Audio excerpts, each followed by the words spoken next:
আমি এখন আপনাদেরকে দেখাবো ওই ভিডিওটি, যে ভদ্রলোক কিভাবে কিভাবে আসছেন, আমাকে মারছেন, আমাকে মেরে আপনার আমাকে আবার ফিরে আসছেন।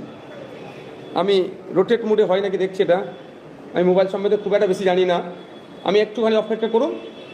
এই দেখুন, এখানে দেখুন এই হলুদ জামা পরিহিত ব্যক্তিটিকে দেখুন, আমি পরে দেখাবো।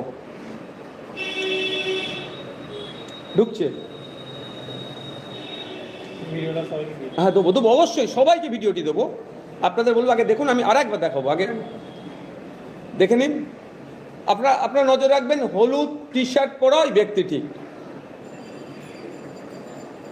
আমি বলছি, তার ব্যাখ্যা করছি আপনাকে, অনেক ব্যাখ্যা আছে এর মধ্যে। আপনারা হয়েছে দেখা, মেরে বার হবে, ঢুকছেন, মারলেন, আবার বেরিয়ে চলে আসলেন।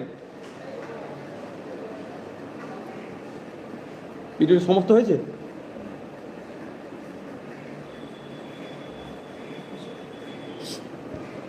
ভিডিওটি হয়েছে, ভিডিওটি দেব, আপনারা দেখবেন। এই ভিডিওটির মধ্যে আপনারা 55 সেকেন্ডের ভিডিও আছে না, এখনো বাকি আছে, একটু বাকি আছে, দেখুন, আপনারা দেখুন। সবাই আসছে, সবার আসছে।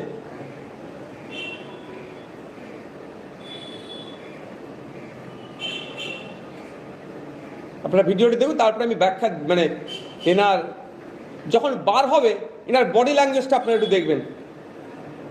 যখন ইনি বার হবেন, এই ভদ্রলোকের নাম, ভদ্রলোকের ঠিকানা, ভদ্রলোক পুলিশ কি সিভিলিয়ান, সবটা আমি ডিসক্লোজ করব। রাজ্য প্রশাসন কি ঘুমাচ্ছে? একটা বিধায়কের উপরে প্রাণঘাতী হামলা চলল, তারপরও রাজ্য প্রশাসন নড়ে চড়ে বসলো না। এখন কি করছে? একটা এফআইআর পর্যন্ত করেনি, না খুঁজে পাচ্ছে না। যদি না খুঁজে পাই, আমি খুঁজে দিচ্ছি। এ দেখুন, এই ভিডিওটি আপনাদেরকে দেব। এই ভিডিওটি যখন দেব আপনারা দেখবেন, ডিসি স্যার ওখানে উপস্থিত ছিলেন, সম্ভবত ডিসি 3। এই লোকটি ডিসি স্যারকে ঠেলে দিয়ে আমার উপরে যে আক্রমণ করেছে। আমার সিকিউরিটি ছিল, প্রশ্ন করতে পারেন আপনারা যে তাহলে আপনার সিকিউরিটি কি করছিল? যখন দেখছে যে অশোক স্তম্ভ দিয়া স্টার চিহ্ন ডিসি, তারা এসপি র্যাঙ্কিং তারা অফিসার হয় গ্রামীণ এলাকাতে, শহরে আমরা ডিসি যাকে বলি,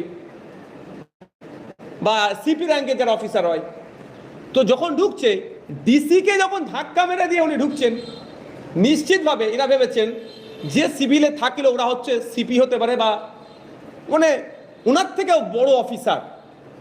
কারণ সাহস হয় না একটা কনস্টেবলের, একটা ওসির, একটা এসির, যেখানে ডিসি উপস্থিত থাকবে, এসপিরা উপস্থিত থাকবে। এনারা ভেবেছেন ইনার থেকেও বড় অফিসার, সেই জন্য হয়তো ধাক্কা দিয়ে এসে সাহেবের সাথে কিছু বলবেন, ফলে যে আসছিল আটকায়নি। তার প্রমাণ আপনাকে দিচ্ছি, যে আপনার ভিডিওটা যেটা দেবো দেখবেন, রাইট সাইডে ডিসি স্যার দাঁড়িয়েছিলেন, যে ডিসি স্যারকে ধাক্কা মেরে কিভাবে উনি আগিয়ে আসছেন। আমি আপনাদের একটু শুধু দেখিয়ে দিতে চাই।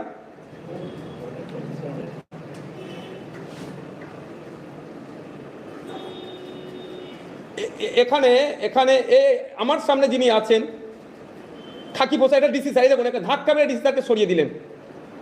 এটা হচ্ছে ডিসি স্যার। এই দেখুন, আমাকে এখানে ধাক্কা মেরে ডিসি স্যারকে সরিয়ে দিলেন। আমি আপনাদেরকে আর একবার দেখাতে চাই, একটু এই লোকটা একটু জানা দরকার। ইনার সামনে ডিসি স্যার, এরকম ঢুকছে।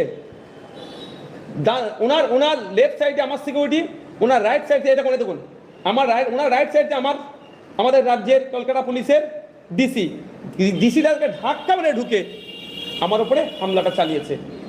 আর বার হবার রিয়াকশনটা একটু দেখুন, এই দেখুন, বার হবার একটু রিয়াকশনটা আপনার দেখতে চাইছি। দেখেন মুখটা দেখুন, দেখুন ভদ্রলোক কাজ গুটিয়ে কাজ মিটিয়ে, বেরিয়ে আসলেন। উনি যদি ওখানে ডিউটিরত অবস্থায় থাকেন তাহলে তো উনি বেরিয়ে আসবেন না। উনি যদি ওখানে ডিউটি করেন, গেলেন, আমাকে ঘুষি মারতে হবে, এই রকমের জায়গাতে কেউ তো নিশ্চিতভাবে নির্দেশনা দেয়নি। এবার নির্দেশনা দেয়নি কি দিয়েছে, ইনার তৎক্ষণিক রিটার্ন আসাতে একটা সন্দেহ হয়ে যাচ্ছে। উনি যদি ওখানে ডিউটি থাকলে তো আমাকে আটকাবেন, কিন্তু আটকানোর দায়িত্ব ওনার থাকে। তার পরিবর্তে উনি মেরে আমাকে বেরিয়ে চলে আসলেন। এবার আমি ওনার একটু ডিটেলসটা আপনাদেরকে জানাতে চাই, ভদ্রলোকের জানা দরকার। ইনার ফ্যামিলি না কালকে আবার প্রেস কনফারেন্স করে বলে আমার নামে, কারণ এখন তো মহিলাদেরকে দিয়ে প্রেস কনফারেন্স করিয়ে দিচ্ছে। এই ভদ্রলোকের নাম হচ্ছে প্রদীপ কুমার দে। এই ভদ্রলোকের নাম প্রদীপ কুমার দে, কলকাতা পুলিশের উনি একজন কনস্টেবল। ওনার ডেট অফ বার্থ একটু জেনে নেওয়া দরকার। 28/1/1971 সালে ওনার ভদ্রলোকের জন্ম। ওনার গার্জেনের নাম ধীরেন্দ্রনাথ দে। ওনার বাড়ি, প্রিন্টটা ছেড়ে গেছে রে বাবা, বলছি বাড়ির ডিটেলসটা বলছি, কারা প্রিন্ট করেছে। আচ্ছা, ওনার ডেট অফ জয়নিং 31/1/1995 সালে উনি কলকাতা পুলিশে জয়েন্ট হয়েছে। ওনার ডেট অফ রিটায়ারমেন্ট 31/1/2031। এই ভদ্রলোকের কোয়ালিফিকেশনটা একটু জানা দরকার। একটা এমএলএ কে এসে ভাট করে মারছে, প্রাণঘাতী হামলা চালাচ্ছে, ভদ্রলোক মাধ্যমিকের গন্ডি পার করতে পারেননি। ওনার একটা কোয়ালিফিকেশন, আর কতটা কম বলে অপমান ওনাকে করবো না। ফোন নম্বরটা দেবো না,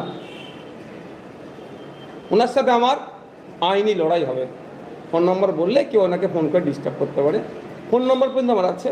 তবে একটা বড় টুইস্ট আছে এর মধ্যে। টুইস্টটা হচ্ছে, ঠিক আছে বলছি, টুইস্টটা হচ্ছে ভদ্রলোক অফিসিয়ালি এখন ভবানীপুরের আন্ডারে আছে, অফিসিয়ালি। কিন্তু ভদ্রলোক এখন ডিউটি সামলাচ্ছে হেয়ার স্ট্রিট থানাতে। এটা আমি ঠিক খুঁজে বার করতে পারছি না। অ্যাড্রেসটা প্রিন্ট করে আনতে বলো, নিচে থেকে দিয়ে দাও। ডিউটি থাকলেও ভবানীপুর আমি এটা বলে দিচ্ছি, 1 মিনিট দাঁড়ান। ভবানীপুর পুলিশ, যেটা সাউথ ডিভিশনের মধ্যে পড়ছে, ওখানে ওনার অফিসিয়াল অ্যাপয়েন্টমেন্ট, লেটেস্ট যেটা আমাদের কাছে আপডেট আছে। কিন্তু উনি এখন উনি হেয়ার স্ট্রিটে কাজ করছেন। তাহলে কি কোনো একটা জায়গাতে সন্দেহ হচ্ছে যে অন্য জায়গার অফিসারকে তুলে নিয়ে এসে এই জায়গায়, অন্য জায়গার পুলিশকে তুলে নিয়ে এসে এই জায়গায় আক্রমণ চালাও, বেটাকে প্রাণে মেরে দে, নালে অন্যতম একটা অঙ্গ তো লিভারকে ক্র্যাক করিয়ে দে, সাইড হয়ে যাবে যে ও আমাদের কেউ না। কারণ কোথায় ভবানীপুর সাউথ ডিভিশন, কোথায় সেন্ট্রাল ডিভিশন, এখানে খাতায় কলমেও প্রমাণ নেই। তাহলে পুলিশ মন্ত্রী কি করছেন? তার পুলিশ এসে আমাকে প্রাণে মারার সর্বোচ্চ চেষ্টা করলো, 9 দিন হতে চলেছে, কি করছেন? এবার তার অ্যাড্রেসটা আমি বলি, আমি এক্স্যাক্ট অ্যাড্রেস বলবো না, আবার কেউ তাকে ডিস্টার্ব করতে পারে। আমি ডিস্টার্ব করার পক্ষপাতী নয়, আমি আইনে লড়াই করার পক্ষপাতী। এই ভদ্রলোকের চাকদা থানার আন্ডারের বাড়ি, নদিয়া ডিস্ট্রিক্টের বাড়ি। দুটো বললাম, থানার নাম বললাম, যে থানায় বাড়ি, আর কোন জেলাতে বাড়ি। চাকদা থানা, নদিয়া জেলাতে। এই আমি ডিটেলস তুলে দিলাম। আমার এখানে গুটিকে এক প্রশ্ন থেকে যাচ্ছে যে ওই ভদ্রলোককে ভবানীপুরের পুলিশ স্টেশনে যার ডিউটি, সে হেয়ার স্ট্রিটে এখানে আসলে কি করে? হেয়ার স্ট্রিটে তিনি ডিউটি সামলাচ্ছেন কিভাবে? খাতায় কলমে তো এখনো দেখতে পেলাম না। যদি আমি হেয়ার স্ট্রিটে অভিযোগ করেছি, অভিযোগ তো তার থানাতে আছে, কেন তার এফআইআর পর্যন্ত করা হলো না? এখনো পর্যন্ত আমাকে এফআইআর কপি দেয়নি। জাস্ট আমার অভিযোগ নিয়েছে, রিসিভ দিয়েছে। এর বাইরে রাজ্যের একটা এমএলএকে প্রাণঘাতী হামলা চালালো, এখনো পর্যন্ত আপনার কারা চালালো বা স্পেসিফিক আমি কি বললাম যে হলুদ শার্ট পরেছিল, সবই ওখানে তো হাজার হাজার হলুদ শার্টের লোক ছিল না, খুঁজে বার করতে পারলো না। এই পুলিশ ক্যালকাটা পুলিশকে স্কটল্যান্ড ইয়ার্ডের সাথে আমাদের মাননীয় তুলনা করেন। তাহলে স্কটল্যান্ড ইয়ার্ড এতটাই ব্যর্থ হয়ে গেল যে ওখানে যারা ছিল এবং কোনখানে হয়েছে পার্টিকুলার আমার অভিযোগে কিন্তু বলা আছে যে ওই জায়গাটির মধ্যে হতে পারে, তাহলে তার খুঁজে বার করলো না? না খুঁজে বার করার মধ্যে আমার তো কোনো জায়গাটা সন্দেহ লাগছে। সন্দেহটা এটাই যে তাহলে আমাকে মারতে, প্রাণঘাতী মারতে কারা পাঠালো?